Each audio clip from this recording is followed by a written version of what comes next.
આપણે વડોદરાની તો સંસ્કારી નગરી વડોદરા ભુવા નગરી બનવા તરફ અગ્રેસર થઈ રહી હોય તેવા દ્રશ્યો સર્જાયા છે। કારેલીબાગ વિસ્તારમાં વધુ એક ભૂવો પડતા હવે વડોદરા મહાનગરપાલિકા તંત્રની કામગીરી પર પ્રશ્નો ઉભા થઈ રહ્યા છે। સંસ્કારી નગરી વડોદરા ભુવા નગરી બનવા તરફ આગળ વધી રહી છે। શહેરમાં અવારનવાર રસ્તા પર ભૂવા પડી રહ્યા છે, જ્યારે વડોદરા મહાનગરપાલિકા તંત્રમાં હોય તેવું દ્રશ્યમાન થાય છે।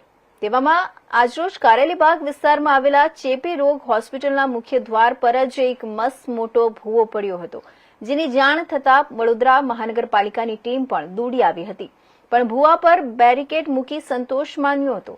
ત્યારે સામાજિક કાર્યકર અતુલ ગામેચીએ વડોદરા મહાનગરપાલિકા તંત્ર પર આકરા પ્રહારો કર્યા હતા અને રોડ રસ્તા બનાવતી સમયે મટીરીયલની ગુણવત્તા નીચલી કક્ષાની હોવાના આક્ષેપ પણ કર્યા હતા।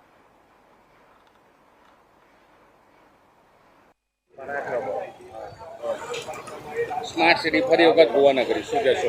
વડોદરા શહેર એક સ્માર્ટ સિટીનું નામ આપીને વડોદરા શહેરની જનતાને, અધિકારીઓને, શાસનમાં બેઠેલા સત્તાધીશો ગુમરાહ કરી રહ્યા છે।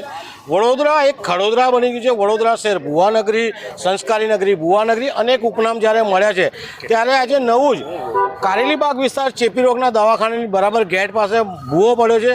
ભૂવા પડવાના કારણે પાણી લીકેજ, ડ્રેનેજ લીકેજના કારણે ભૂવા પડે છે, અને જ્યારે ભૂવા પડતા હોય છે ત્યારે અધિકારી, કોન્ટ્રાક્ટર આ બધાની જે મિલીજુલી ચેન સિસ્ટમ ચાલે છે, ટકાવારી ચાલે છે, ટકાવારીના કારણે વ્યવસ્થિત કામ નથી કરતા, જેના કારણે લીકેજીસ થાય છે।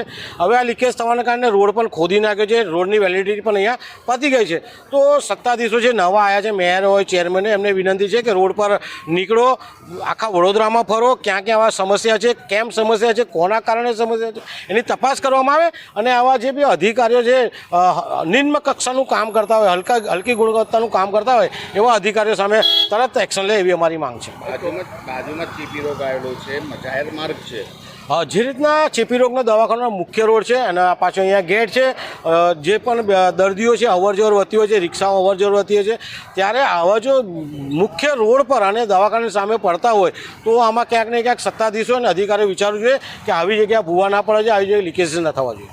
ચોમાસાની સિઝનની પહેલાં જ વડોદરામાં ભૂવા પડે, જે રીતના વડોદરાનું નામ ખડોદરા, વડોદરા સંસ્કારી નગરી, ભૂવા નગરી પડીને વડોદરામાં હજુ ચોમાસું આવ્યું નથી, પહેલાં ભૂવો પડે એ ઘણી ગંભીર સમસ્યા છે।